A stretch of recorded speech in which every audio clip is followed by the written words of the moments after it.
Welcome back, everybody, to the 1705 podcast. I've already messed it up. Damn.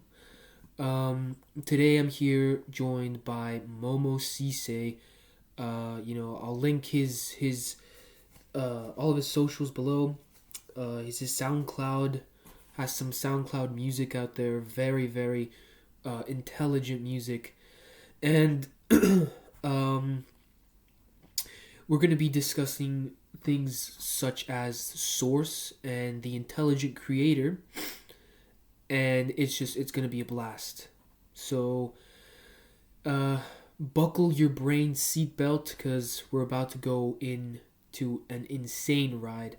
I know that this guy is extremely intelligent, um, and has a lot of experience with the esoteric and all of these very deep and philosophical concepts of life. Let's get into it. Well, I guess I'm known as Momo, and I'm just a guy who meditates a lot and is trying to discover the secrets of the universe while I can in my spare time.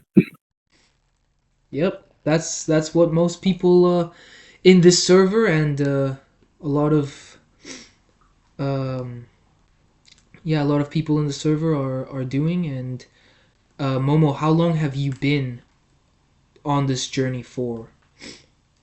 Since I was 16, And like you're I would say that's a couple decades. oh wow. Yeah, so just like me, I've started when I was 16. Hopefully Mhm. I get to a point where I'm, at your level. Today we wanted to talk about specifically the source or God and some of the arguments for God.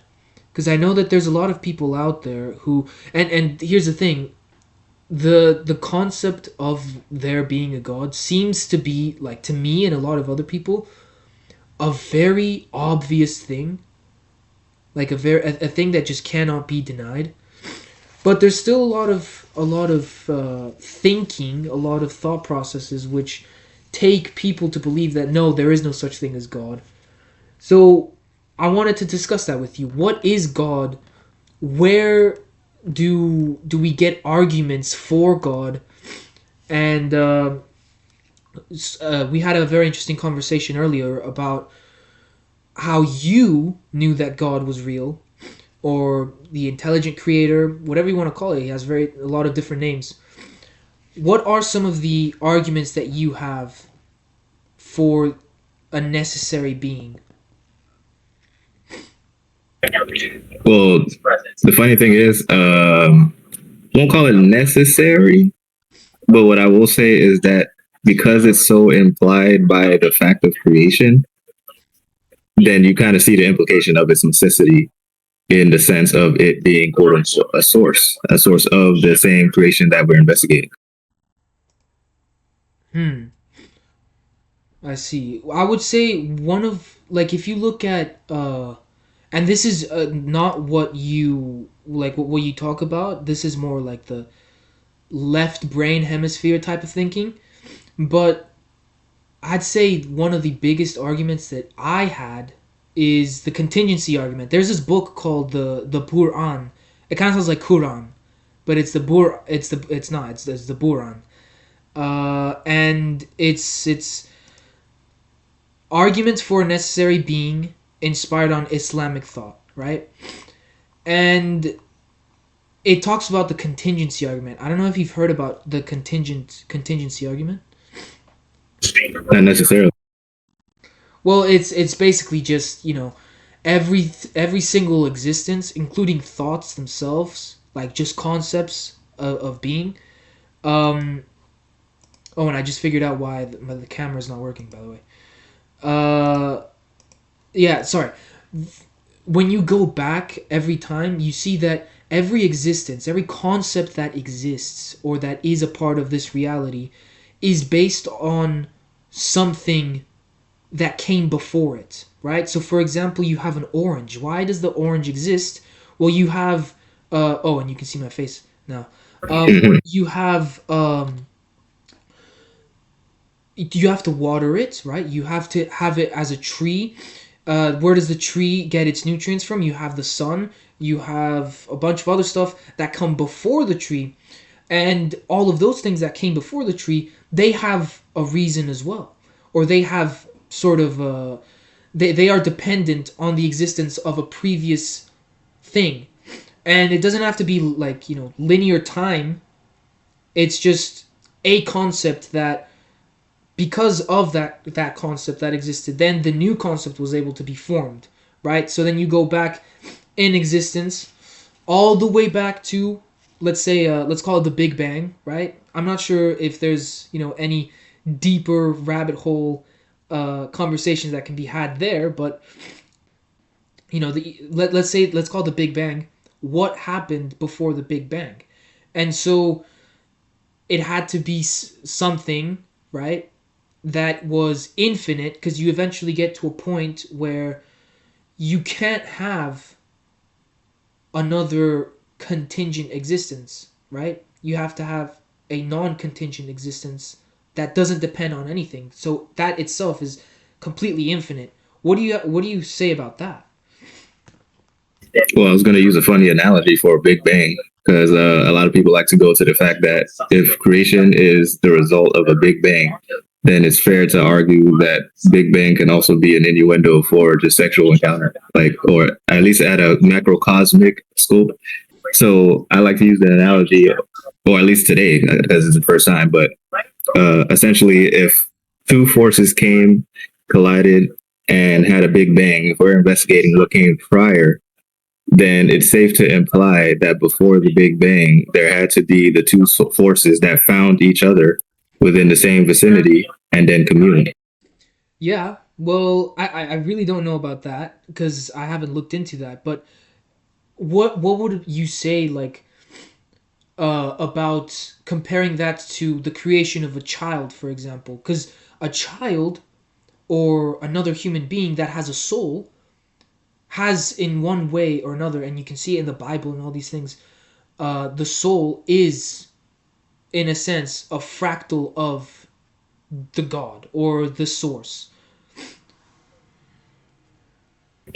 So, as you said, the fractal, I mean, I'll just bring it back down to earth. I mean, it takes two parents to make a child. So, that would be the two extreme forces coming into communion and then bringing into fruition a fractal or a baby. That's the generational power, right? The G for God, generation, Mm-hmm. grand architect, all these G's. Huh. Yes. Well, yeah, that's yeah, for sure. And tell me the difference between the source and the creator, because you did mention that one time that there was a difference between the source and the creator, or intelligent being, intelligent creator. Mm-hmm. Now, this is an unpopular topic at this point. Well, depending on who you ask, but based on what I've looked into as far as mythology, the more I look back into these ancient texts, I see this notion of there being this source, like a mass of just abundant energy, from which the components to then comprise creation takes place. But prior to the actual act of creation, the vessel of a creator must be constructed to then harbor the creation. Mm-hmm. Okay. Like if you want to build a house, you need to hire a carpenter. You know, the house doesn't just manifest. You know, you have to get somebody to build it. So then source is the energy, right? It's all the vibrations. It's the uncreated light. Let's put it like that. Yeah, literally like a power outlet, because a power outlet without the lamp is uncreated light. But then yeah, and then the creator is who wields that energy into, the fact that if the gravitational constant was just like a millionth of a degree of a decimal different, we wouldn't have planets or stars or any of this crap. If the difference between the mass of a proton and the actual size of a proton was just millionth of a decimal different, we wouldn't have any of this stuff. that takes an intelligent creator to harness that maybe not so intelligent but very powerful energy, which is the source or uncreated light. I call it the Hmm. uncreated light. I made some drawings here as well. Look at this. Uh-huh. Hold on a second. This was some time ago. I created this. Look at that. I'm laughing because the last episode of this interesting series I saw was, I think it was Altered Carbon. One of the last scenes ends right there. It's in that kind of space.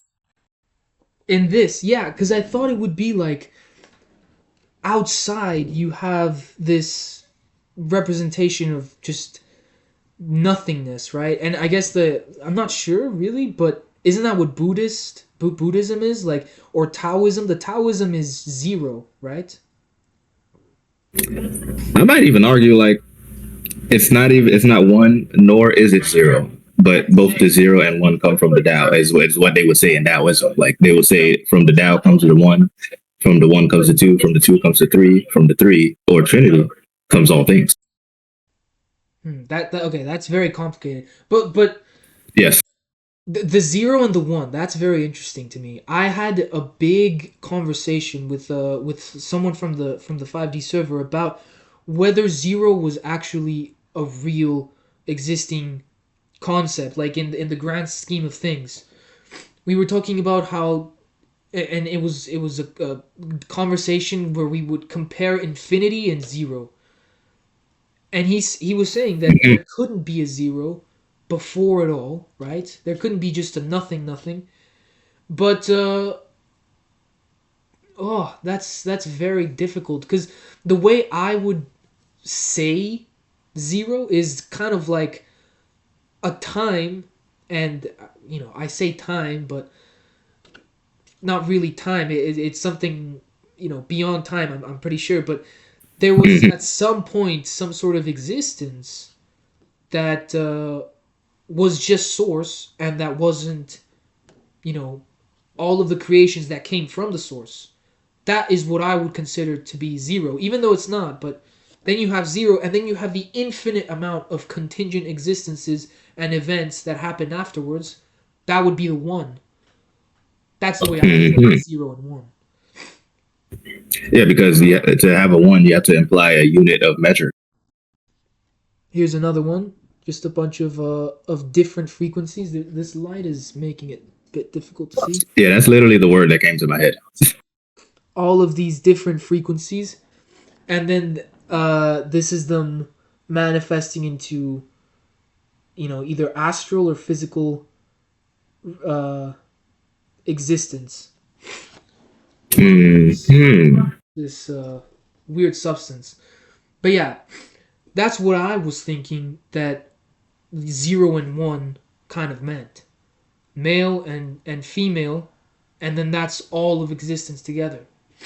So then, does zero or like this, you know, no existence plane, could that have actually existed? Do you think that could have existed?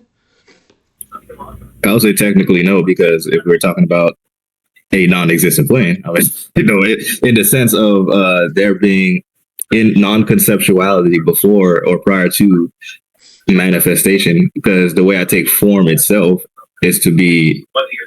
Hmm, I guess I would say it's the first or one of the earliest forms of. I don't want to use the term divine, but macrocosmic conception, Okay. like coming into form from abstract, I guess, energy, if not what some people call chaos, coming into order. Ordo ab Chao. Uh-huh. Mm-hmm. Order out of chaos. Hmm. All right. Well, there you go. Um, but then we had this conversation in the DMs about your reasons for God, which was or one of your arguments for an intelligent creator. What can you elaborate more on what you meant by repeating patterns? Oh, the fact that we can identify what a human is, what a dog is, cat, tree, grass, it denotes a type of pattern stored in our memory that we see over and over, and then we, compartmentalize it into a definite term, Hmm. at least linguistically. Linguistically. But okay, let me scroll back and see exactly what it was that you said. Yeah, I was trying to find it myself. I was There struggling. was there was one thing that was really interesting about what you said. Uh okay, so you say um this was about how to think. Hold on a second.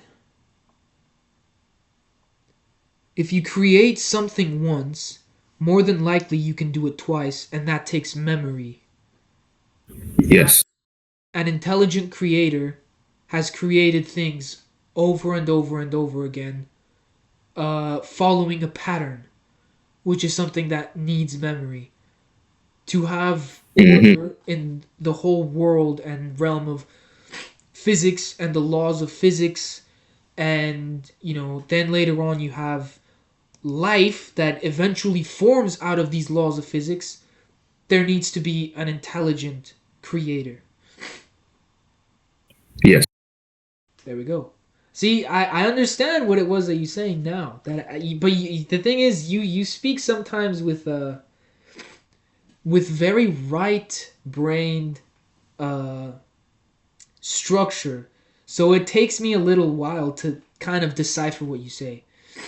But I'm getting it now. What about the different types of representations of God? Because I know that you're pretty knowledgeable on the Bible and Hinduism, and I don't know if you are with the Egyptian religion. Yeah, to a degree. You are, okay, okay, and well, all of these different religions, they have different gods, right? What do you think is like the main similarity between all of those different gods? And also the monad. It's funny that you said monad because that kind of hints to the answer. Like just this idea that they all come from a similar place. Like some call it the heavens or beyond the firmament. In Islam, they call it Jannah. You got Nirvana. They got all kinds of names for this place. The seemingly place that these entities that we call the gods, goddesses, the deities, spirits, etc., or at least let's think to the creator gods. Like they all seem to stem from this heavenly place.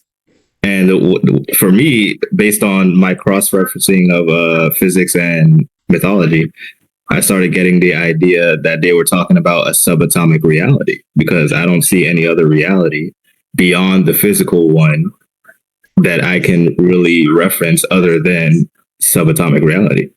If the more concrete reality that we perceive is the gross form of these particles, making it seem physical, then to go beyond that and then investigate, the fundamental energy that supports the physical world, it would be definitely the subatomic reality, at least for starters.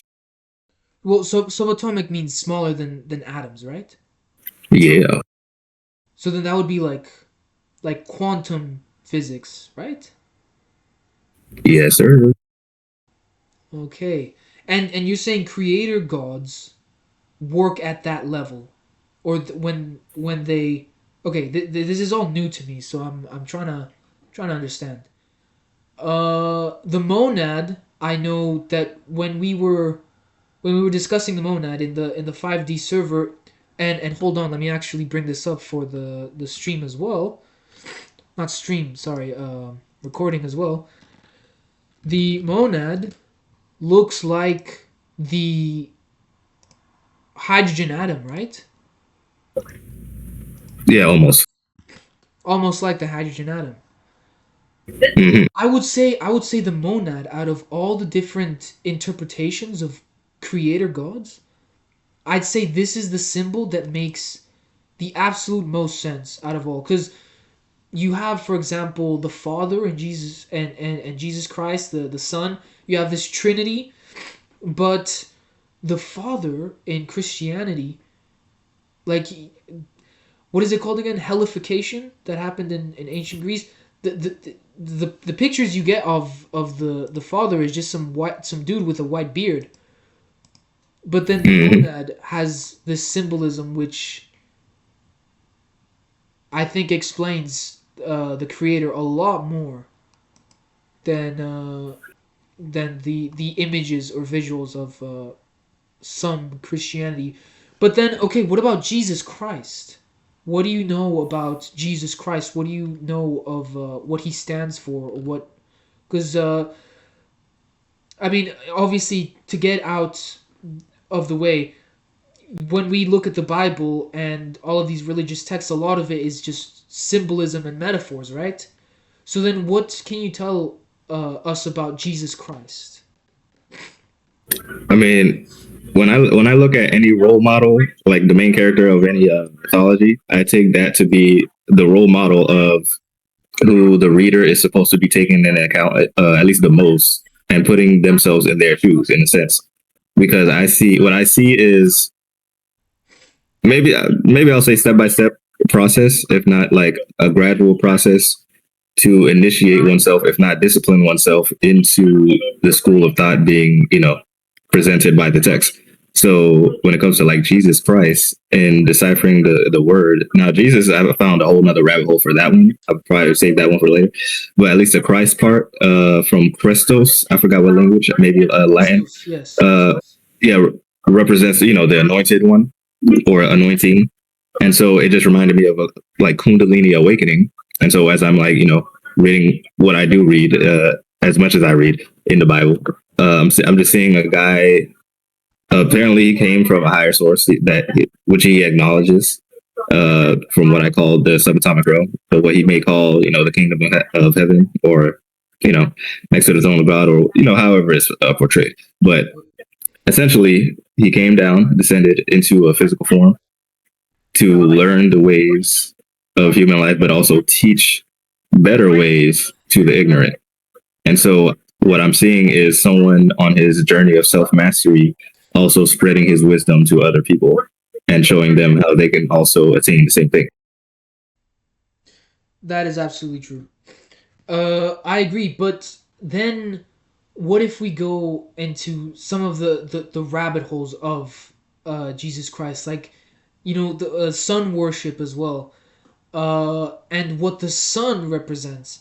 Because we had like one of the first times that I was just mind blown by something you said was when you talked about the soul and the sun, because you linked to the fact that the sun is a star, right? And the stars Mm-hmm. are linked with the soul. That's why you have a lot of emotional and psychological, I wouldn't say manipulation, but uh, or controlling, but I mean, I guess you could say that with the what the stars are doing and astrology, all of these things that are even like shown in the Bible as well. um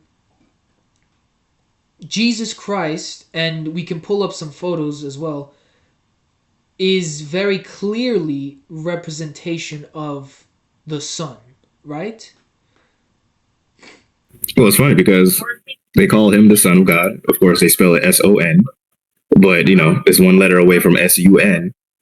And it's fair to say, like, you talk to any person, if you say, like, blatantly, do you believe Jesus is as bright as the sun? I believe nine times out of 10, they will say yes. So, I mean, it's pretty kind of like agreed upon that he is the light, but so is the sun. And so, like, and that sun does not belong to any human. That's the Son of God. So, I It's mean, the Son of God, yes. The thing is, not just Jesus Christ, but also like a bunch of other religions, they have deities which are literally, they're very very similar. When you have the Roman Empire, like the Roman Empire didn't start Christian or believing in Christianity, or they didn't start the Catholic Church before they created this other religion, which was Mithraism, where you have this other deity, Mithra, that is born on the 25th and born of a virgin and had 12 disciples and was another symbol for the sun and had the seven pointed crown as well. I think he did. I'm not exactly sure about that one now that I think about it. But and then you look at Horus from Egyptian mythology. When was he born? 25th as well. Hmm. And do you actually know why it's the 25th always for Sunday? But I mean, just based on my little knowledge of numerology and symbolism, and hold on, let me see where I was going. Oh yeah, the fact that you mentioned the seven pointed crown, and the fact that these beings are born on the 25th. 2 plus 5 is 7. So I mean, you got the 7 again. There And you when I think of the 7, I think of the 7 chakras. So when I think of a 7 pointed crown, I think of enlightened chakras all seven the way up to chakras. the crown. Seven chakras, and there's technically just seven main colors in the human spectrum of light, or the visible Uh-huh. spectrum of life of light. And then you have talk of the rainbow body. Of the what? Sorry. The rainbow body. Upon activation of all those chakras, apparently you get the ability to emit light. As if, well, there's some people call it, I think it's Tibetan Buddhism, call it the rainbow body. I actually didn't know that. Uh, Oh, yeah. I got There's an many names X-ray for it. of them, to be honest. But the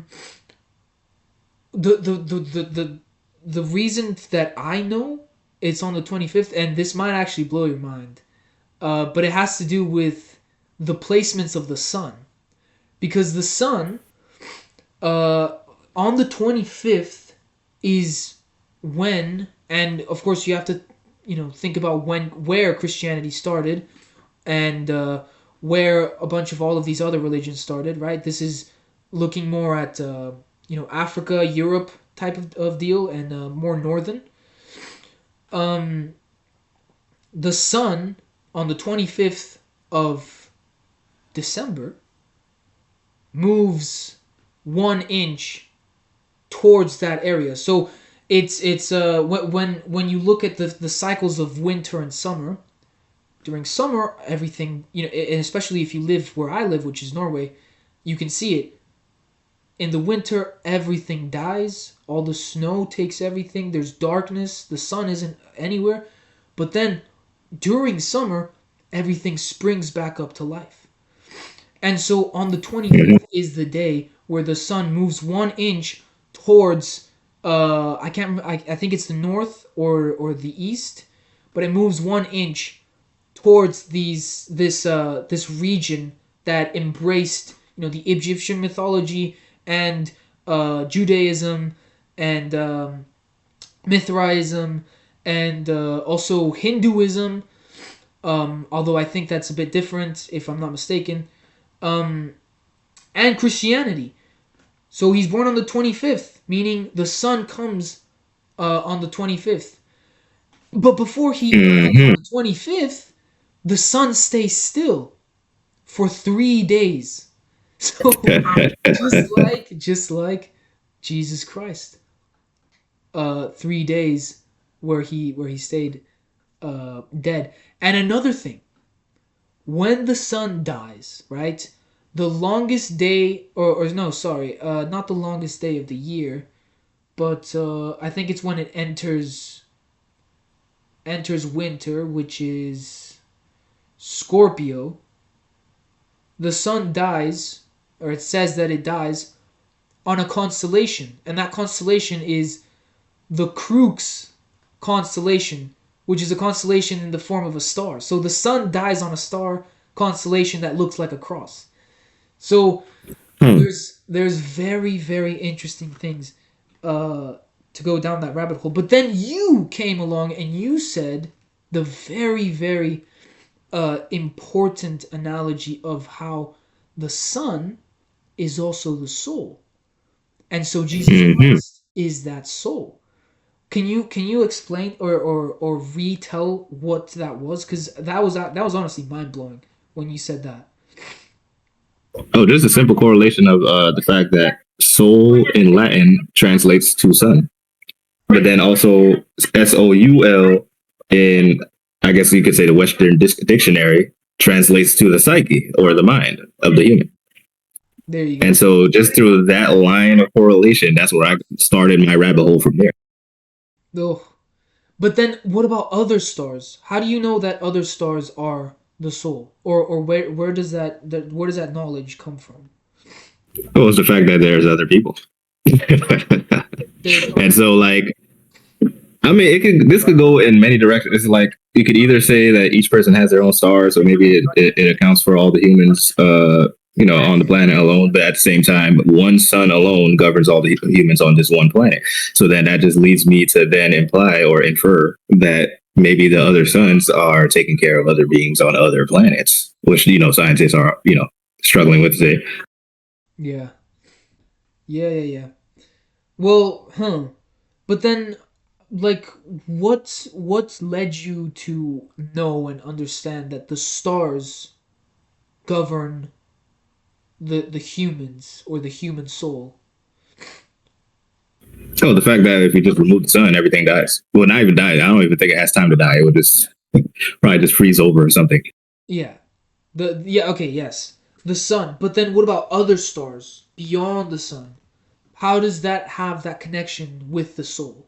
Or with the souls of humans? So, so this is inference coming from the that same notion of that pattern repetition being found in nature, and so from the correlation of seeing these patterns being just yet alone all the archetypes of creation here, like got the humans, got the plant kingdom, got the insect kingdom, et cetera, Hmm. and so from that kind of inference, I just kind of transfer it to what I'm seeing in the sky, and I'm like, okay, if all of those are other suns, I could only imagine what kind of life they may or may not be harboring. Hmm. Pattern recognition and the fact Yes. that they are also okay. Hmm. Hmm. And okay, what about how they correlate through astrology, right? Because how much water is in our body again? We were looking at this yesterday, right? 60%. I remember. It was between 60 and 80%. But yeah, Yeah, I my was. argument was that a lot of people don't drink water. So Oh, yeah, true. I said 80%, but then Google said 60%. um, if the moon itself, and we were talking about the moon, right? The moon governs the emotions and the moods, but then you look further beyond the moon and you see all the stars, right? The stars also have an effect on your psyche, which this is where you gotta help me out because what are emotions? Where do emotions come from? Is that a brain thing or is that a soul thing? I might argue and say that's a soul thing in terms of because I was at first gonna say they're waves because they manifest as such, or at least they feel that way. But yeah, I would put that into the heart specifically.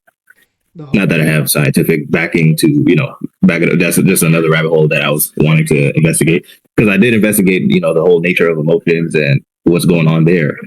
And from what I'm seeing is that it doesn't seem strictly mental as far as the brain, because what the brain does, it thinks about them. Like we feel the emotions first, and then we articulate them through our thoughts.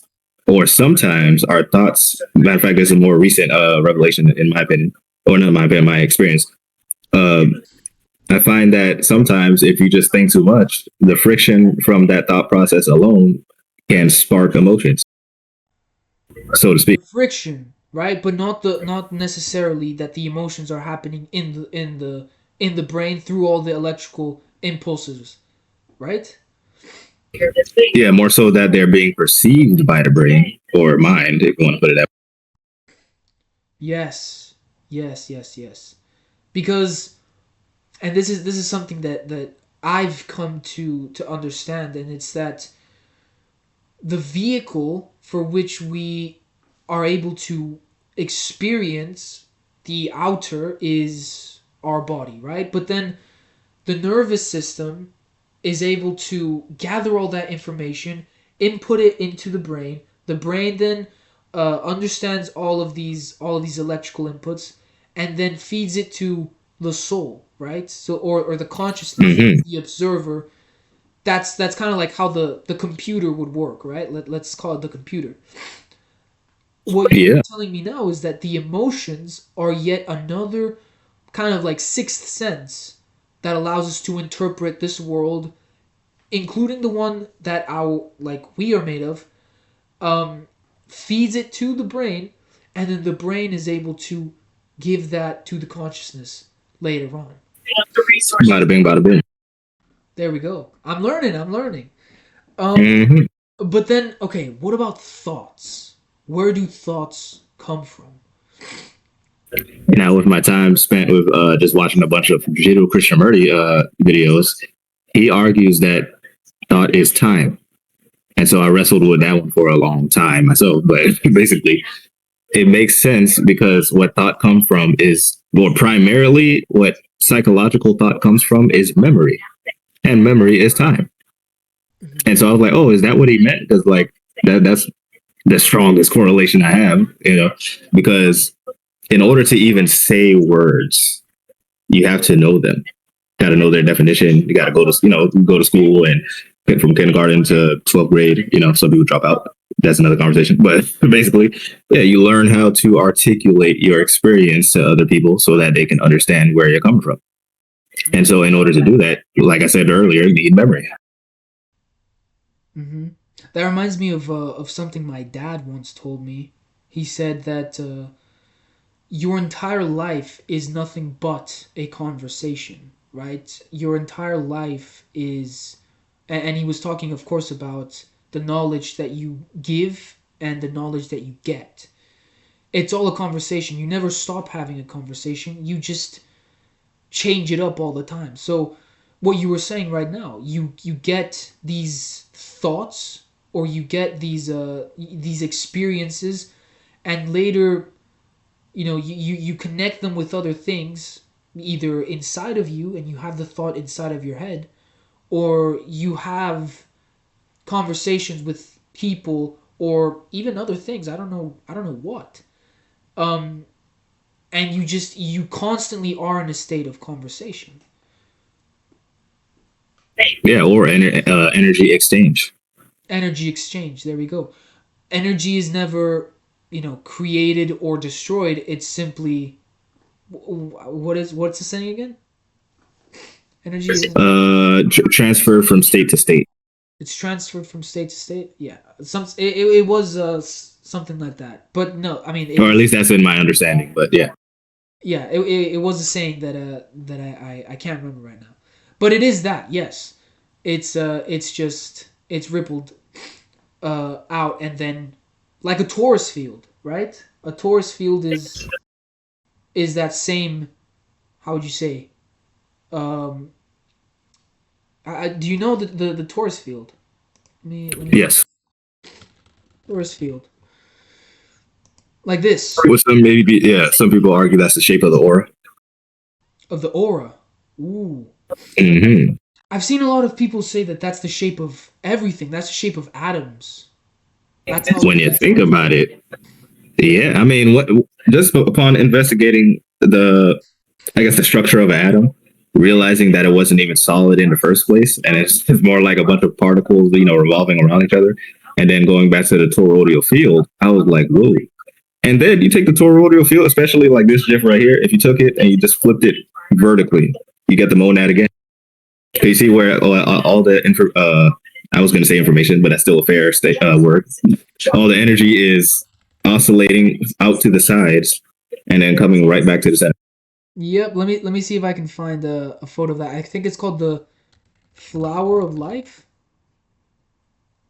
No, Yeah, that's one.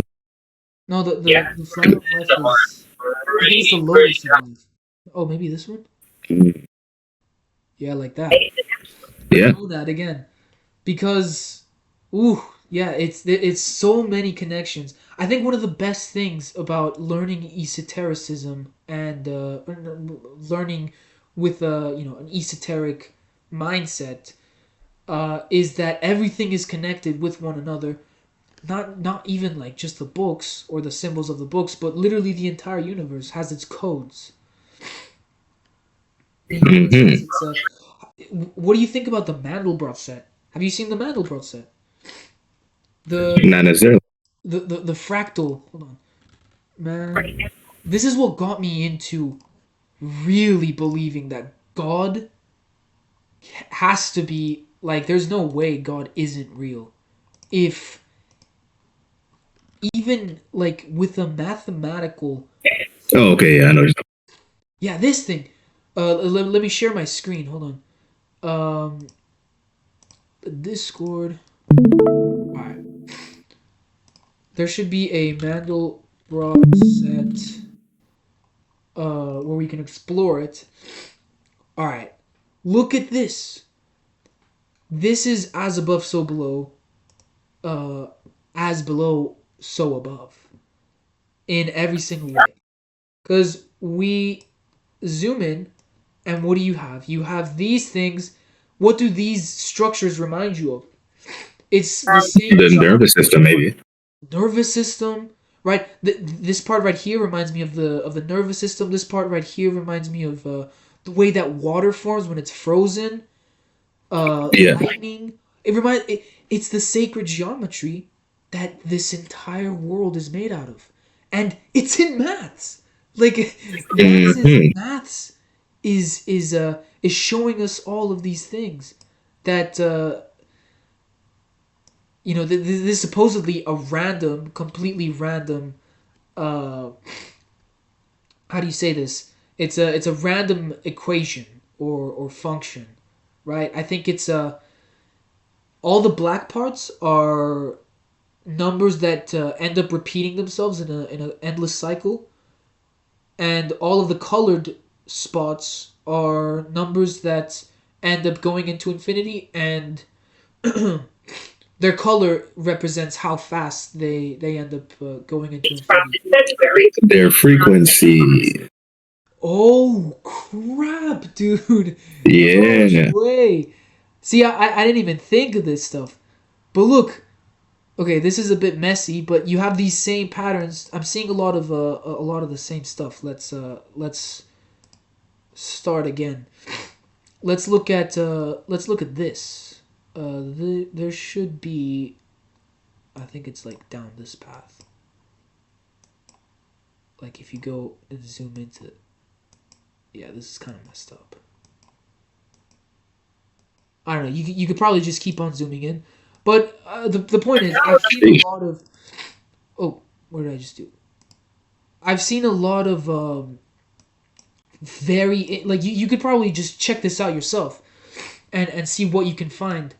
I think most of it is just like nervous system type of geometry, but I've seen a lot of different ones. I've seen Fibonacci, like the whole Fibonacci type deal, which is Mm. looks like a snail's shell, something like that. It's in this thing, and it's supposedly a completely random equation. But here's the thing that gets me, right? Because I revisited the Mandelbrot set after the conversation you had about souls. The conversation you had about souls, right? And how souls are a fractal of the universe, right? That's why people say collective consciousness, all this stuff. Look at this, right? You have the universe, but then you keep on going further down, it repeats itself. Look at that. Hmm. It repeats itself. And this is in maths.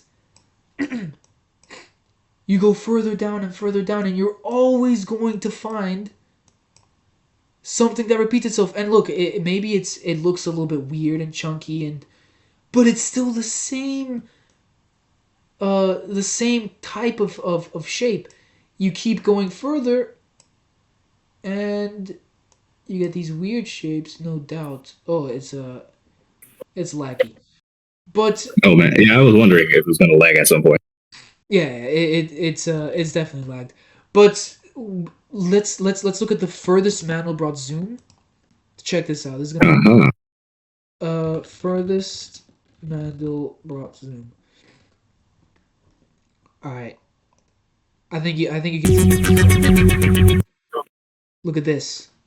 It ends up. Once we get done with this, I might blow your mind with another picture. That and I'm just realizing this, but yeah, we shall. Oh, oh man. All right. Okay. Let's finish this. Eventually, you get down to the subatomic. See. Let's call it the subatomic. You zoom in for freaking ever, and what do you get at the very end? Monad. The monad. Yeah. But then unto another, but at the same time, that space, that black space, it almost denotes the nothingness factor. What do you mean the it denotes it? So the fact that we see the patterns, like when we zoom in on a like, because if you okay, starting from that nervous ending type of looking pattern, where it's just like kind of a line that looks like stems on a branch. Yeah. When you go into a point, or like whenever the lines meet at a vertex, and then you zoom in on that, that's where you find the pattern repeating itself. I find that interesting. The more concentrated points, Uh huh. Yeah. but at the same time, Can you that picture right there. hold Oh, on? wait, oh, what? Can you show me what you mean? Hold on. I'm gonna share my screen again because Oh I yeah. Mandelbrot set. What do you exactly mean by that? So just to preface it a bit, the reason I went into vortex physics for a little bit is because I found that every time there is a point, there is like a concentration of energy, if not the ending point of a manifestation of that energy, as expressed in a physical form. So, for example, I guess you could say like a seed is a point. From that point, burst a whole flower, or let's say a tree, and then from that tree, every branch at one point is another branch that goes out into leaves. But then at the point of the little branchings on that twig are the leaves, and then within the leaves, there are more branches, so you can see that pattern in nature. Yep. Exactly. And then eventually, uh, I guess you could take time into consideration. I don't know how you would view time because time to humans or this mind right that I have right here, it's linear, right? But let's take that out of the equation. Let's just make a giant flip book, right? Where every single frame, an individual frame of time is just recorded. That tree eventually, it's going to, you know, autumn is going to come, the leaves are going to fall, and they're all going to decompose, go into the ground, and what's going to get that energy from the leaves?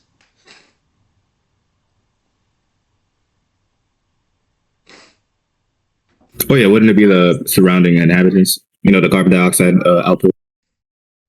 Well, yeah, the carbon. What do you mean? The yeah, I mean, not the output, but the input, and then it actually puts out oxygen that we breathe. exactly. It would do that, but the main thing that I'm saying is look at this. Mm-hmm. This is the way I talked about it in my last thing. Let's get a tree of life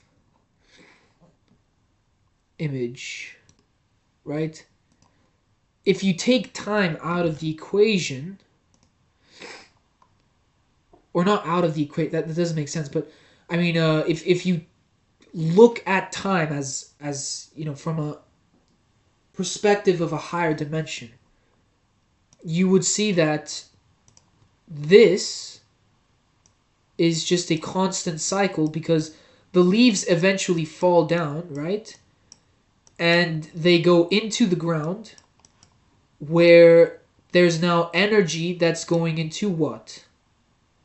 When the Oh, back into the soil, if not the tree itself. exactly the tree itself. And of course the tree is all of earth together, right? It's the tree of life. So these things fall down and back to what you were saying, and then the points themselves is where energy is concentrated. But then why can we have this repeating cycle? It's because It's the torus field that moves like that. Mhm. Well, okay. What is the image that you were talking about just now? I So, wanna hear this. so I'm just gonna say, keep in mind the image of that, that fractalized, equation, Hmm. and then look at the similarity with this Buddhist image. Let's see. And of course, they depict a lot of them this way. You see the main bodhisattva, but then you'll see like fractals of other bodhisattvas surrounding him. There you And it's go. like, whoa, what did they know? Because a lot of people like to embed these sacred, shapes and symbols into the art, in the background as the structure for the foundation for what they're trying to present. Look at that. And the Buddha Mm-hmm. itself has a circle around, kind of like the monad, right? Mm-hmm. Like the sun, and it's yeah. Oh my gosh, this is beautiful. This is art. Oh yeah. I like this art. It fractalizes, and then it's five as well, right? Kind of like what do you know about five? What do you know about the pentagram in alchemy? Represents the five main elements: earth, fire, water, ether, air. Yeah, I honestly I read about that, but I'm not really sure what any of those even mean, to be honest. Oh, the actual elements. Yeah, I know that like I've kind of made it my own connections with like the four gospels and the four seasons, but I'm not sure if that's the full picture. Like what are the four elements? Well, the basics: fire, air, water, earth. And now I find it interesting when they leave out ether because that's the subtler aspect from which apparently all the other elements come from. And so with that 5 pointed star, I find it even more interesting. And there you have alchemy right there. I have a picture of that actually. Uh, so the pentagram, you have the five elements, including ether. So then in the symbol, I would assume that it represents the source from where even ether comes from, the unifying factor from which all these things can manifest. The either, yes, yes, yes. That's a that's a thing that me and somebody else were talking about. That the either is what creates all five. But then what about void? Ow. What about the void? I would say that's similar to what they call nothingness. Uh-huh. So like that would go back to the argument of how creation came to be if there was, nothingness there. But like then you have the argument, well, you have to create something from something. So I would argue that the actual paradox, between those who say that everything came from nothing and everything came from something, between the two, I would say the two are connected. Like that the somethingness is what we call nothingness, and that nothingness is merely the fact that we can't conceive of it. Oof.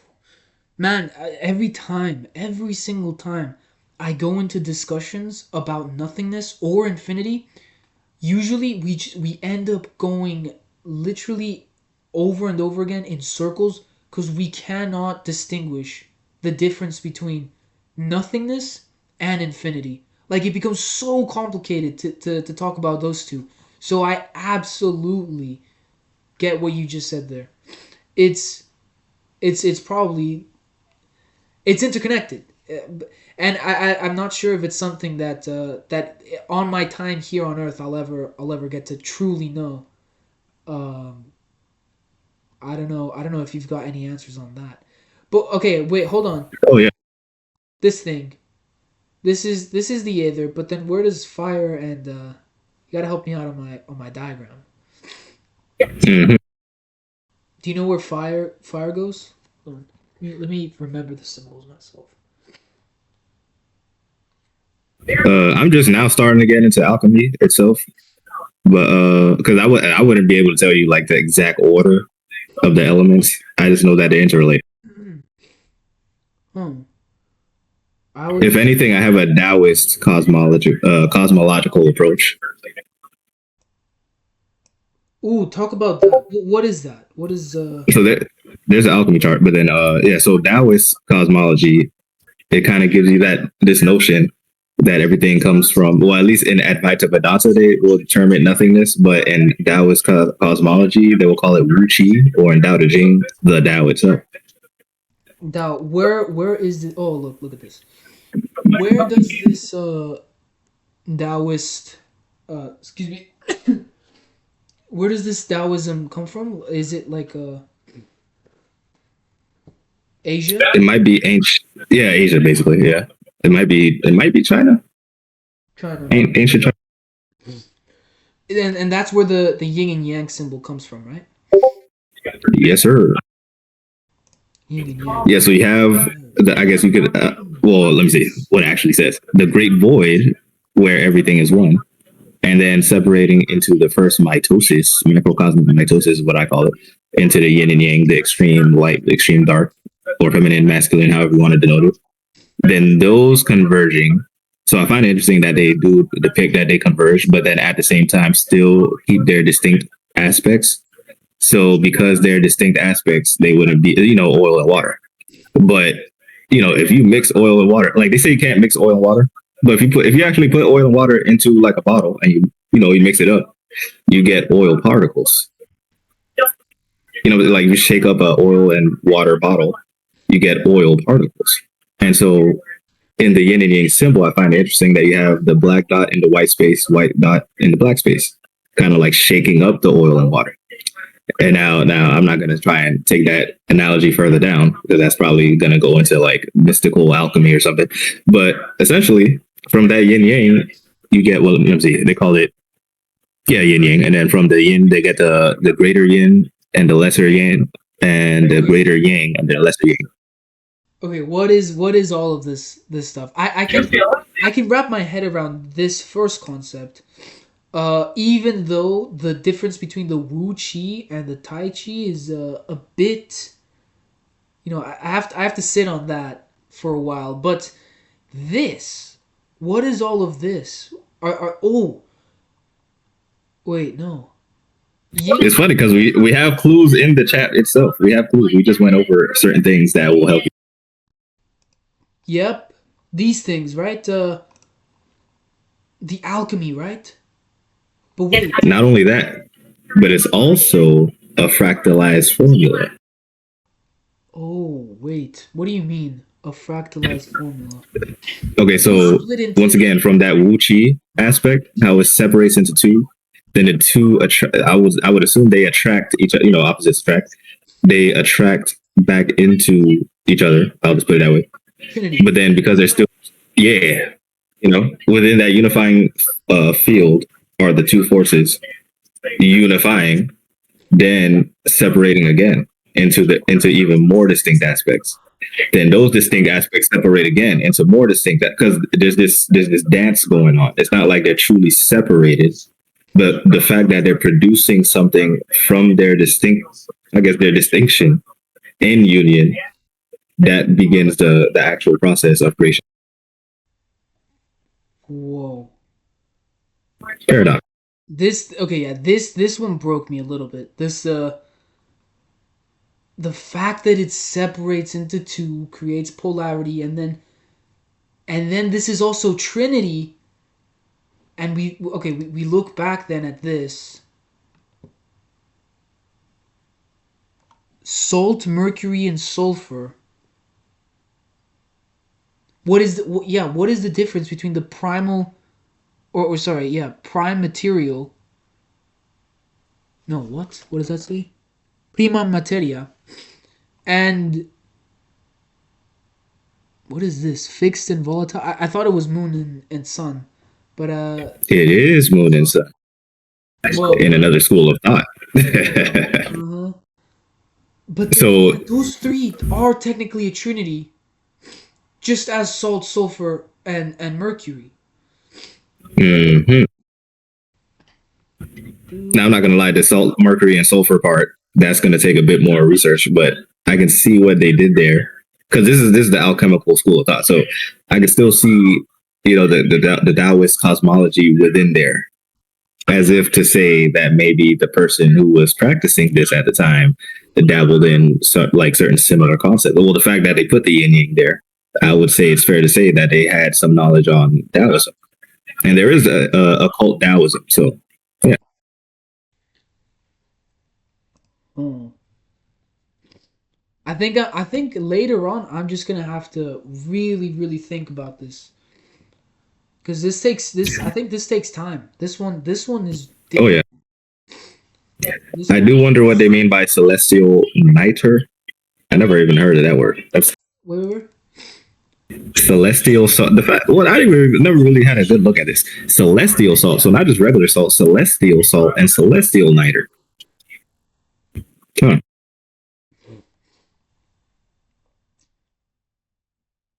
Because it's going from celestial salt to regular salt.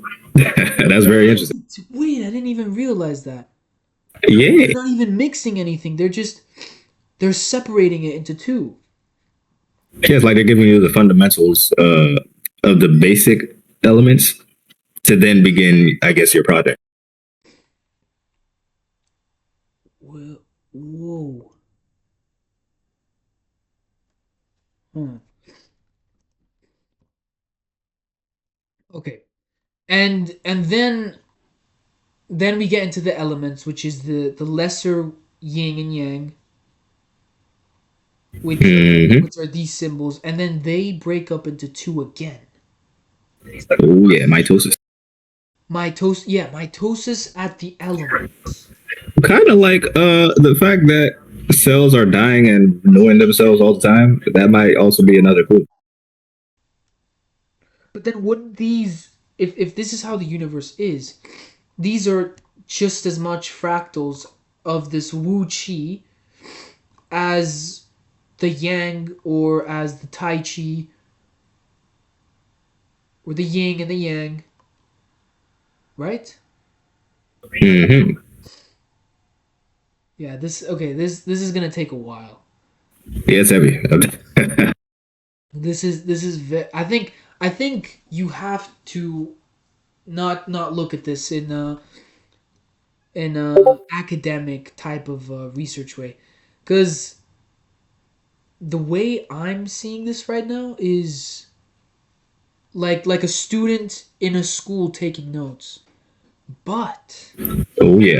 this is when it becomes interesting because this I think requires meditation and some practices that Yes, sir. aren't traditional, let's say, to this day. What is this Naruto? Yeah, if you're familiar with that anime, they showcase these concepts in there.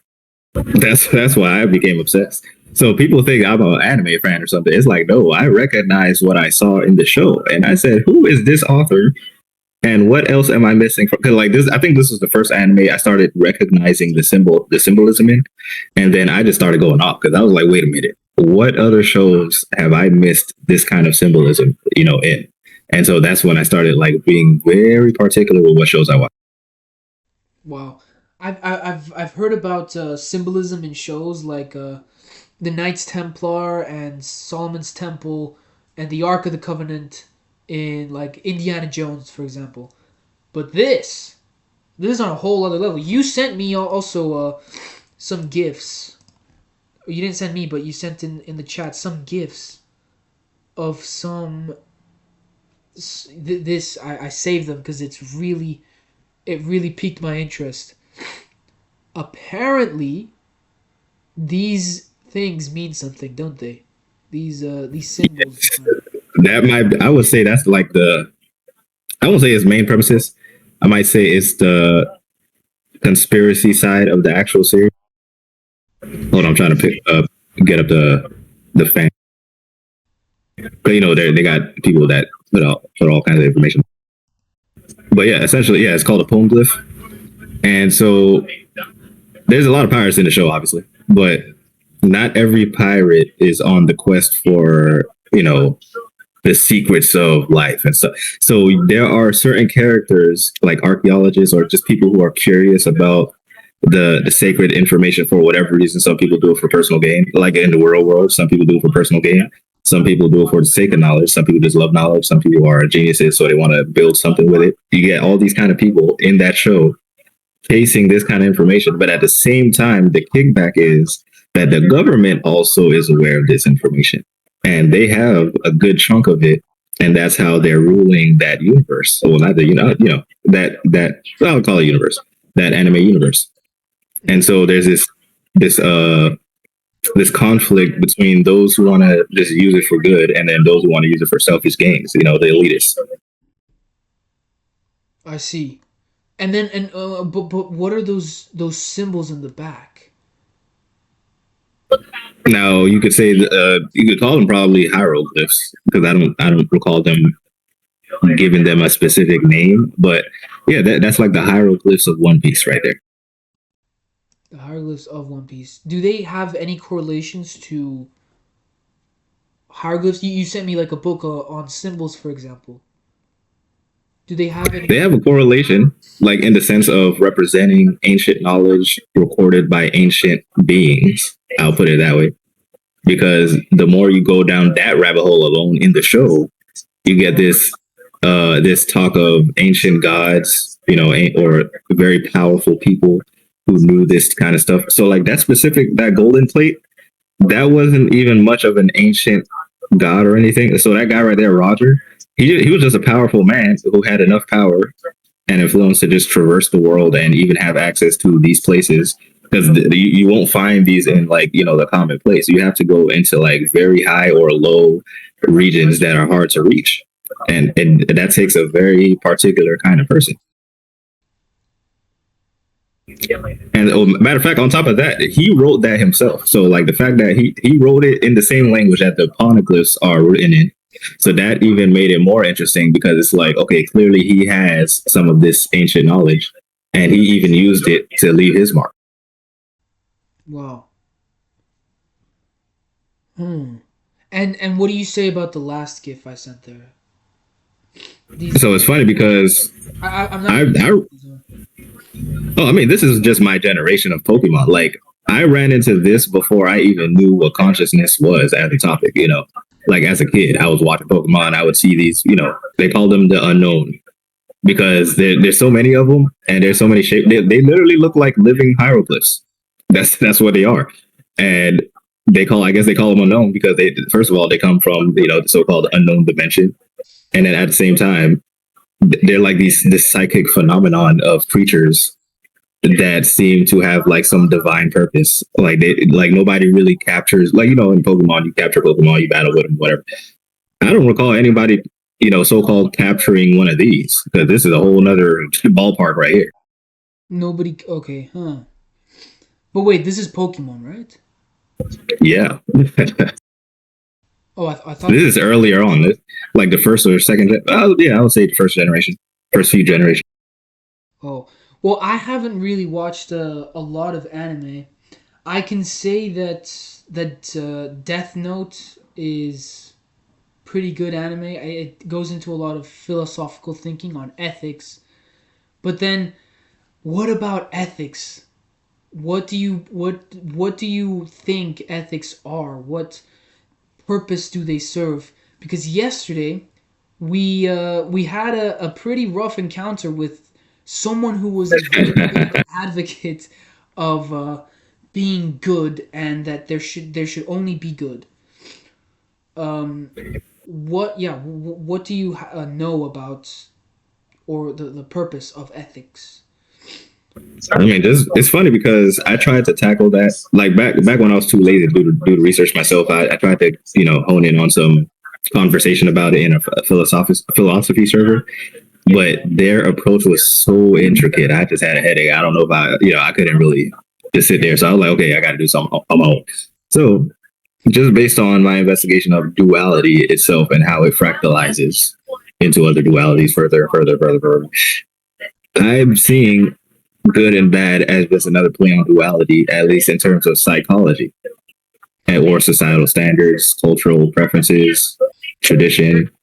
Like it's manifesting through our behavior. Like if you follow that train of thought from there being, the one, then the two separating into four, et cetera, et cetera. You could even take the Fibonacci route of numbers, but just to get that that idea across. Like there is this constant separation and communion or collision. I might as well, because if we're talking duality, there's communion, but there's also collision. And so some people can disagree and still be like cool with each other, but then some people disagree and then you see war. So But here's the thing, and the reason I got into this whole like esoteric research and stuff was because I wanted to learn more about the truth, and the way I was trying to learn about the truth was seeing who had the most power, and so along that way I learned about who has the most power, and I realized I learned that the people who have the most power, and this is people, right? Not deities beyond this, although I'm sure they probably delve into very similar concepts. They get us into stuff like politics, right? And then through politics, that fractalizes as well, and we get like different groups of thought. We have, for example, the feminists and the male right activists. We have mhm. Black Lives Matter and All Lives Matter. We have all these different groups of people who cannot cannot understand that the truth doesn't lie on one end of the pole or the other. And of course the people at the top, the people with all the billions of dollars that understand what's going on, they just sit back laughing because they just see all the people who should be rooting against them are actually rooting against each other. And Divide and conquer. yeah, divide and conquer. That's Hmm. order out of chaos as well. Order out chaos. Because Sheesh. they create chaos, but then that chaos is really order. The thing that the guy was saying yesterday, he came in very angrily and said, "We can all agree that under no circumstances can child rape be a thing, right?" Hmm. And it got me thinking. It really got me thinking. Could there be some celestial, some absolutely crazy situation in which such a thing could ever be permissible?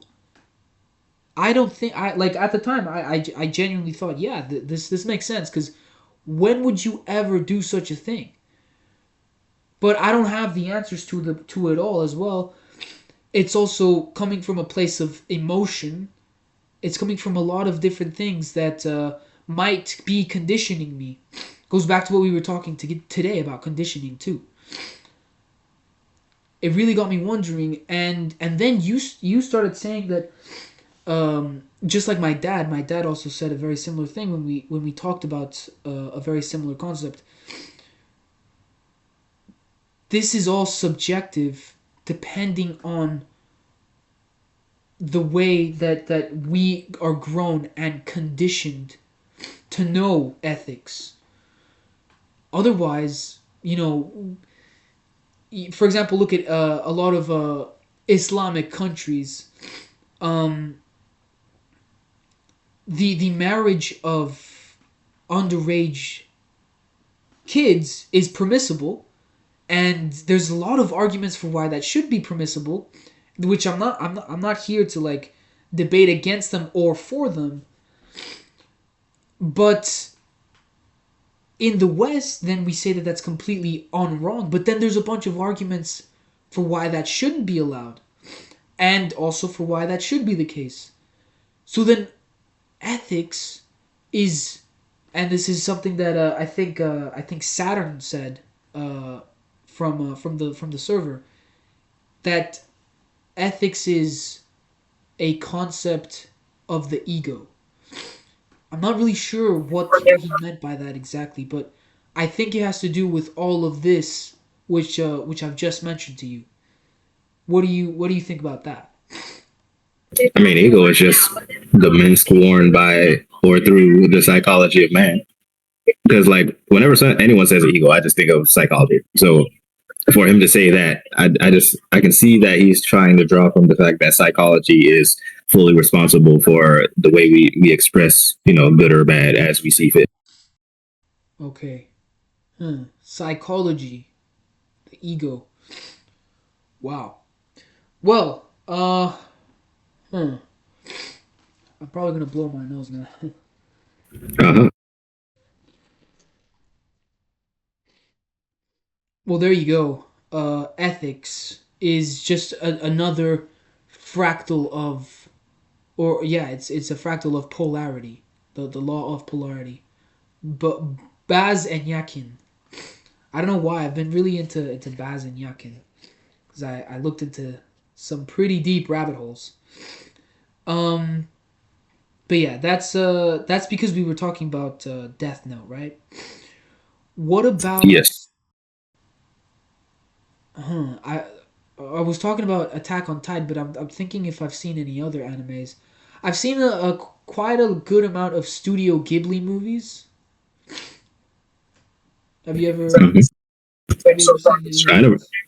no, I never even heard of Sorry, it. Never heard of it. Studio Ghibli, the Totoro, and really you've never heard of Studio Ghibli? Oh, I might have heard of Totoro. Yeah, Totoro and Howl's Moving Castle, Spirited Ah, okay, Away. okay. Now the funny thing is, I still haven't watched the movie though. But I Oh, put it in my. It's like on my bucket list. But yeah, you or got at least Spirited Away. Spirited Away. Have you seen Spirited Away? Well, I told myself I would see it, but I didn't. I didn't see it yet. So yeah. Dude, you have to watch Spirited. It's really, really awesome. Let's see, I'll send you a GIF. Mm-hmm. Hmm. There was one movie that showed up in my dream for whatever reason. Hold on. And maybe you've seen it. Maybe you've seen it, maybe you haven't. Um and here's the thing. This was one of the few times, I don't know if you know, but I've been trying to get into lucid dreaming ever since I was 13. Right? Ever since I was 13, I've been trying to do lucid dreaming, but every single time I become aware, maybe not every single time because there's been some times where I've actually been able to lucid dream, but the majority of the times I just drop into this static. Like I'll become aware, and the second I come aware, it's like I just got hit with like 100 roofies, and I just drop to the floor. Everything becomes staticky. I can't move. People say that that has to do with the astral, right? Well, Yeah, I can see that. yeah, like being kind of like in a state of sleep paralysis, kind of. Yeah, But you're still like in the dream, so it's not like you can see the room around you. It's like you're still in the dream. You can see the things from the dream, but you're also aware. That happens to me, and I don't know why, but one time, very recently, I I saw this movie, and I don't know why that movie came to my head, but it was this movie of a couple of cats that went on a train, and the movie's name is Night on the Galactic Railroad. Don't know if you've seen it. I haven't seen a lot of movies actually, but I usually tell people I haven't seen a lot of movies that supposedly I was supposed to watch. This one. Yeah, I don't know Yeah, it why doesn't ring a bell for me. that movie came into the screen, and as soon as I saw the face of one of the cats, I immediately had that same feeling again. Except I wasn't even conscious this time, or like fully conscious. I saw the face, and I dropped down to the floor into that weird astral like level. Have you ever Mm. have you ever heard of such a thing? Like I mean, I experienced it for years, so I mean, I could definitely tell you something. So all I know is there seems to be gradations of awareness. Like, so my most successful attempts well, I will say my most interesting attempts at lucid dreaming. Like one night I did it 3 nights in a row. I mean, I usually recommend that alone to people because that will have you questioning everything else. Just the whole back and forth of this reality, that reality. Yeah. So essentially, as you were saying, the more aware you become, you go into this paralysis state. But I would say that's like a stage. So I would go through that so many times to where I even got angry, and I would see all the all the creepy crawly entities, how people say they see the Hat Man or this and that, in their corner or something. I Yeah. got pissed off because I was like, bro, I'm just trying to dream, have my little dream vacation or whatever, so to speak. But then I'm getting blocked by these spiritual paralysis episodes. So I'm sitting here like, okay, we got to do something about this. So I used to just get mad, and by will alone, I would slowly break free out of it. Like I have no interesting technique, no rope technique. I ain't got the ladder tech, whatever. I literally just used willpower out of the frustration of me not having the ability to lucid. Because the thing is, just to preface it, I used to lucid dream as a child, but I thought that was regular dreaming. And so that memory alone is what gave me the zeal to realize, okay, I feel like I'm being played with, or I don't feel like I'm as in as much control as I thought it was. And so that, it just triggered me. And those 3 nights of lucid dreaming, well, first of all, some of those dreams, when I described them to people, people asked me if I was on DMT because it was so bizarre.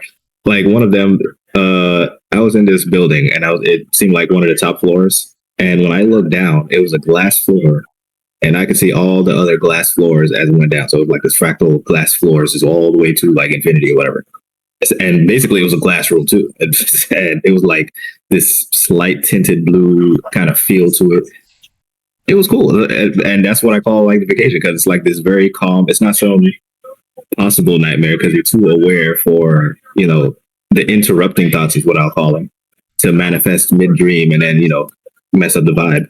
You become so aware that as clear as your mind is, that also is reflected in the dream realm. Huh.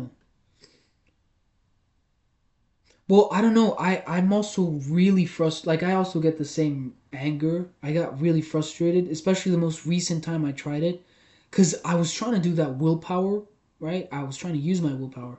Because the thing is, all the previous times I've gotten way too scared, and I backed out like a coward. Because I thought, oh no, I'm all this feels really uncomfortable. I have to get out. But this time I was like, yo, this is gonna pass if I somehow figure out a way to stay here and see through whatever's blocking this and move. But then I felt like I was being mocked by or something, and then I got scared again because I started hearing laughing. Like I heard laughter, uh, and it felt like like my first thought was, yep, I'm definitely in some astral sort of state, and there's beings that are laughing at me because I can't get in. And yeah, and then I saw some faces as well. But I mean, I don't know. I'm just trying to have my dreams as well. I'm not even trying to enter any forbidden astral places. I'm just trying to be in my own pocket dimension. Like you mentioned, the lucid dreams is a pocket dimension. I mean, you'd be surprised how simple it is. I mean, because usually people ask me these things. Some people just want the flashy stuff, want me to give them a special spell or do a spell on them. I'm just like, bro, just clean up your diet. Regulate your sleeping patterns. Try not to eat 2 hours before bed. That kind of thing. Meditate regularly. That alone, and the sunlight. Matter of fact, sunlight was one of the biggest changing factors in this, because once I added, the cultivation outside, just meditating outside in woods or something, getting that natural energy, and then I would see the difference, like just the feel alone, like just coming back inside compared to outside. It felt like I brought the essence of the outdoors into my house, but I guess embodied within me. And by the time I dream, I could see the difference. It's just very interesting. Whoa. Yeah, again, I haven't really lucid dreamt that much, but I have to agree 100%. Because when you're outside, you draw the energy from, all the different things. It's obviously better if you're in a natural place. I don't think, living in New York would be the same as living out in the countryside. Oh But yeah. 100%. Um, I've done like meditations here, and I've done meditations out in the woods, and every single time, the woods is billion% better, and especially if there's some sunlight as well. Although I have been meditate, I once did meditate uh, when it was just pitch black. It was like 12 p.m. or something, a.m. And I mean, it was all right, I guess. It was a very different technique, so I can't really compare it to anything else. But sunlight is important, and that's why, you know, December 25th is such a celebrated day, because that's when that goes back to what we were saying before, the coming of the Son of God.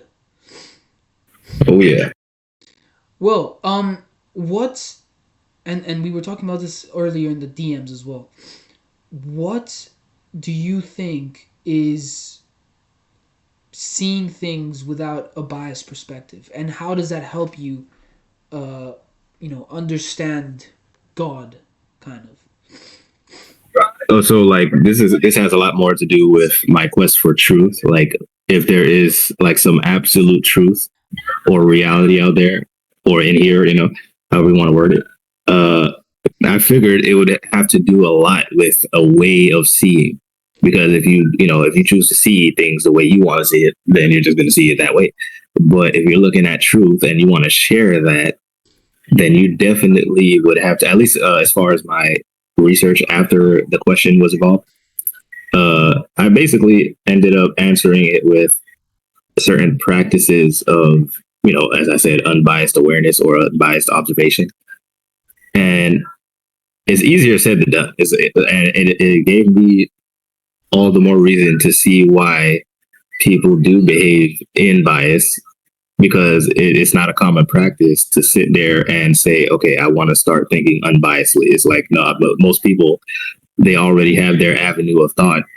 And because they're comfortable with it and because it's helped them get what they wanted out of life, they tend to sit in it. And that's what they share with people, even if it ends up colliding with other ideologies instead of being inclusive. Yeah, absolutely. I think it's easier said than done. Have an open mind, right? But something that really, really shook me about what you said was when you are having these thoughts of obstruction, right? Because when you think about what was it that you said again? It was when you think too hard about not thinking enough or not letting enough thoughts in, that in itself is an obstacle itself.